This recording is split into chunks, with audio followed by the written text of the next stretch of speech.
How you going? My name's Terence and welcome back to Rusted Iron Ranch. So today we're not going to do a video on the Inter or any of the other projects that you know of. Instead, I'm actually going to introduce another project. The reason being is I'm kind of at a standstill on the Inter specifically. And the next stage of it, I've kind of got to wait till lockdown ends because I need to go pick something up. And it's pretty important, that next bit. So instead we're going to do an intro. Here's an intro of the shed. This is just the workshop shed, which you've probably seen little bits of. Been doing a bit of work in here recently, hanging up some old stuff on the walls and kind of making it a little bit more nice. But here's the project, and I think you've probably seen it in the background. This is my 1955 107-inch Series 1 Land Rover, petrol engine. So I got this, I think it was 2011 or 2012. I happened to be selling some little Villiers engines to a guy, and he came and picked them up from my parents' house, and I was talking to him, and he saw my Range Rover Classic sitting in the driveway, and he said, "Oh, who's interested in Land Rovers?"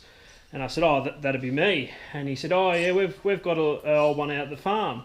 And I said, "Oh yeah, well, what is it?" And they said, "Oh, we think it's a Series 2 short wheelbase." And I was like, "Oh yeah, would you be interested in getting rid of it?" And his wife sounded like, yeah, that was a really good idea, because it turns out it was right in the middle of their view. They had a really nice view from their house, and it was parked in the paddock about 100 metres out from the house, so that might have been part of the reason. So I happened to be going local to their area the next day, and I said I'll call in. And so I call in, and here was this as I roll up the driveway sitting in the middle of their paddock. So I was pretty happy that it was a Series 1. I've always wanted a Series 1. I've always wanted a short wheelbase, but for some reason I keep finding long wheelbase everything. So that's all right though. But so I negotiated with the guy over the next coming weeks, and it turned out I had another engine that he wouldn't mind. At the time I was at university, didn't really have a lot of money as well. So I actually ended up swapping him a 4 horsepower Rosebery engine for the Land Rover. And he was more than happy. We went up and delivered it to him and put this on the trailer and got it back home.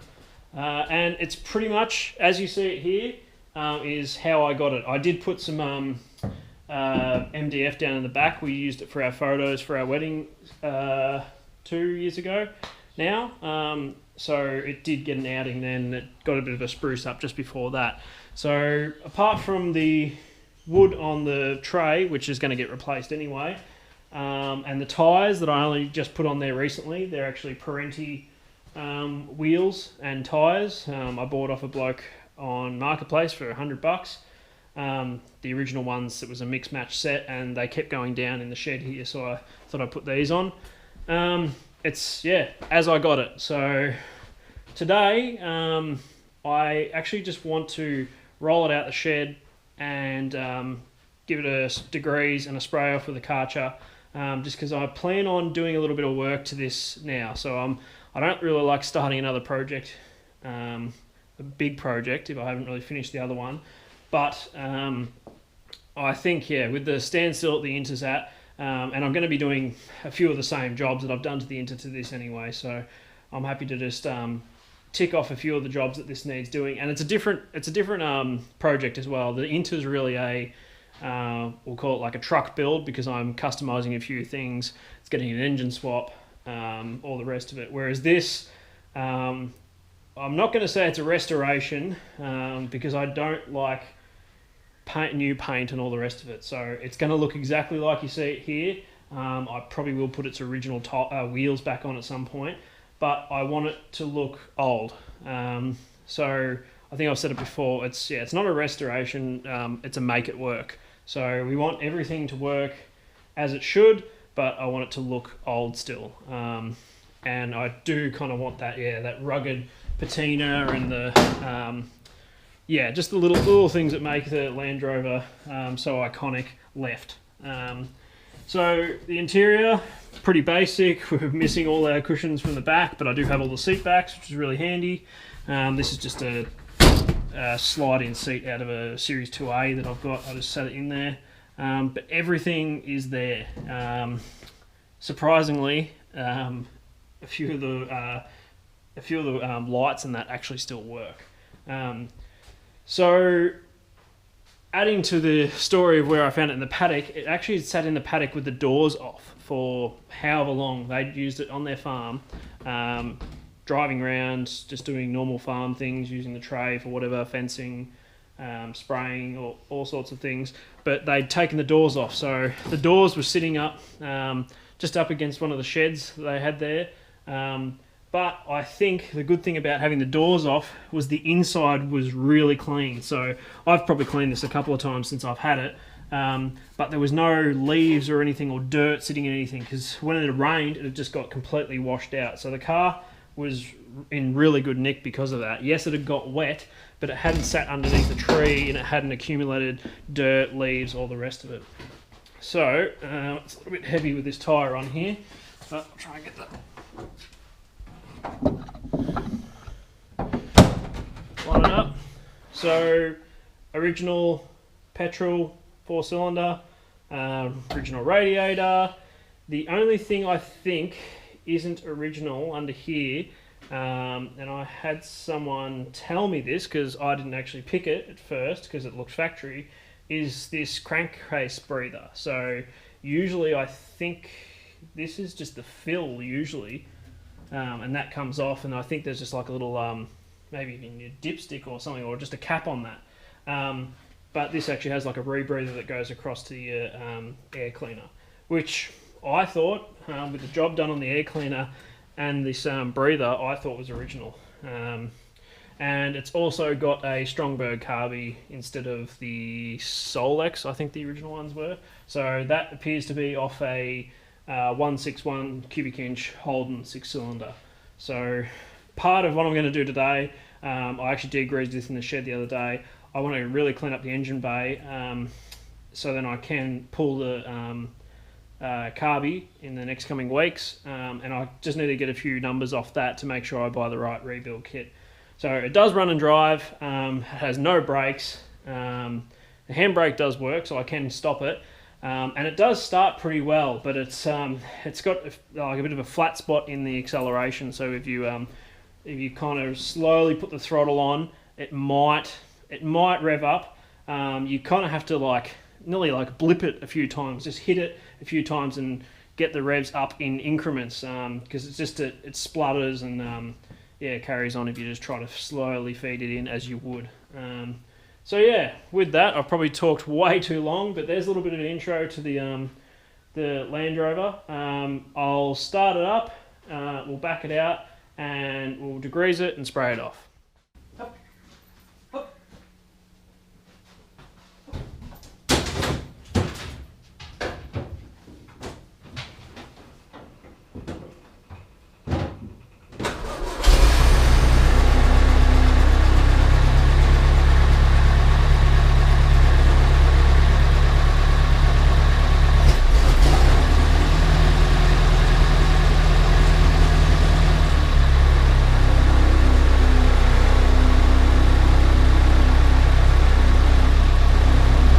So as you can see, it runs really well.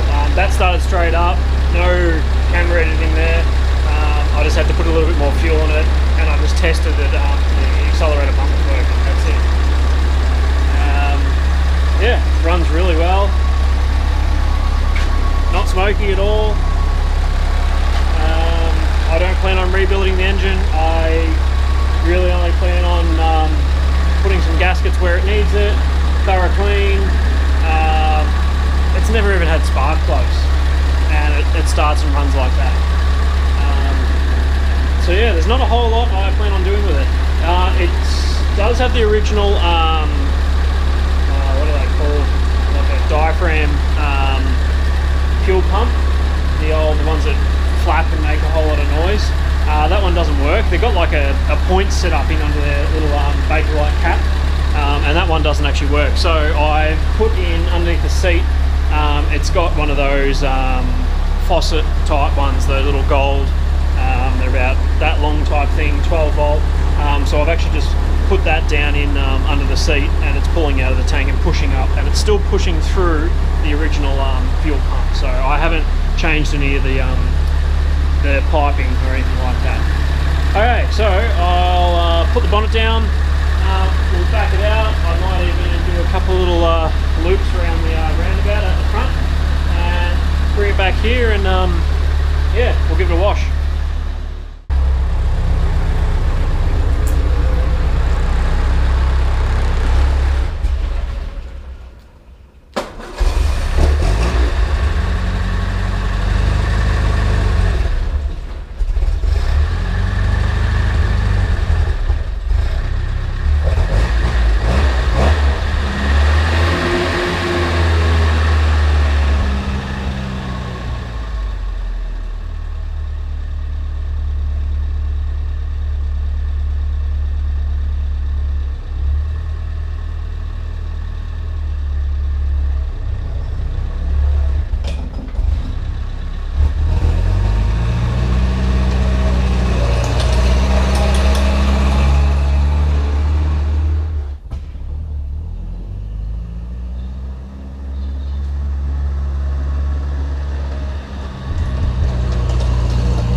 There you go, it runs really well.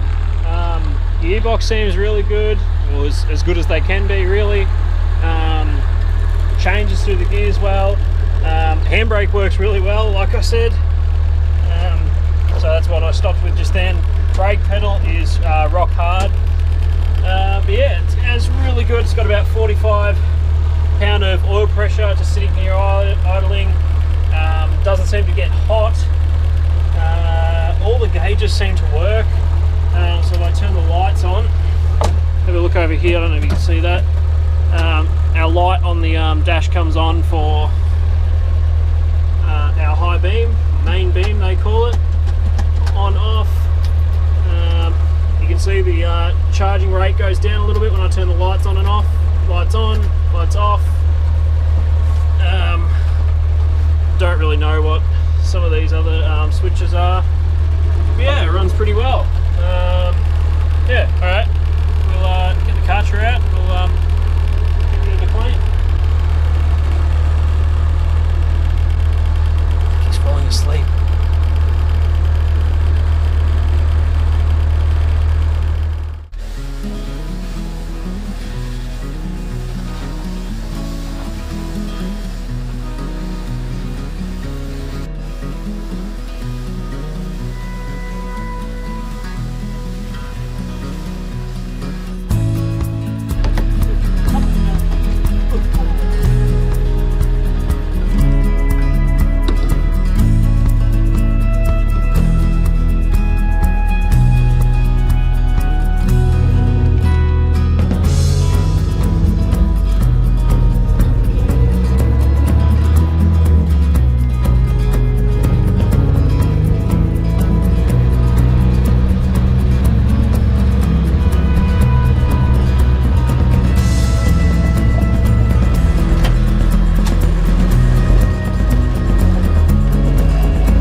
Okay, so I plan to document as much as I can on this this project on the channel. We're going to be doing much the same things as I do on the Intar, go through the axles, replace fluids, any major leaks, that type of thing.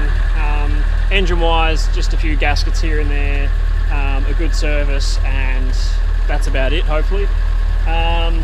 Brakes is a big thing, so I will be doing that. fairly soon, and then a few electricals, and hopefully we should be good. I say that like it's going to be a real easy, quick process, but I fully understand this is probably going to take quite a few months. So, once again, if you like this video, be sure to give it a thumbs up. If you want to see more, especially with the Land Rover build or any of the other builds I'm doing, be sure to subscribe. Once again, my name's Terrence. This has been Rust Iron Ranch. Thanks for watching.